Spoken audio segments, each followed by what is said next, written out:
Et ce qu'on retient, c'est d'abord que la prise de conscience commence enfin à germer, à apparaître.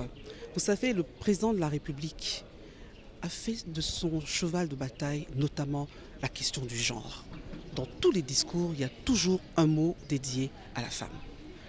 Au Palais du Peuple, il y a quelques jours, vous avez vu qu'il a rassemblé autour des mamans de diverses catégories un grand rassemblement pour que les femmes continuent à prendre conscience de leur potentiel et de leurs valeurs.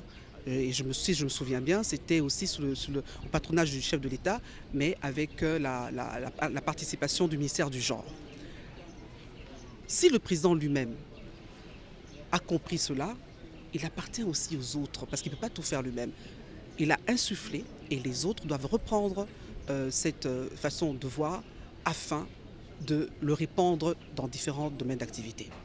Aujourd'hui, nous sommes à l'ISAM. À l'ISAM, c'est une matinée qui a été organisée par le CSK. CSK, c'est le cercle de Sophie Kanza, qui regroupe toutes les femmes professeurs, d'où la tenue que j'ai maintenant, toutes les femmes professeurs des universités.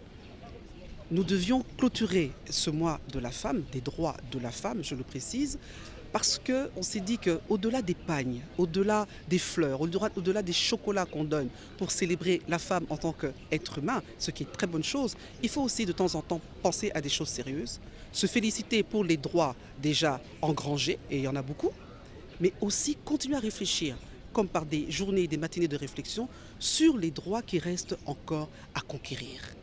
Et d'ailleurs, ça tombe bien parce que le thème national de cette année, c'est le droit, on va dire grosso modo, au numérique. Le numérique est un droit à conquérir pour les femmes.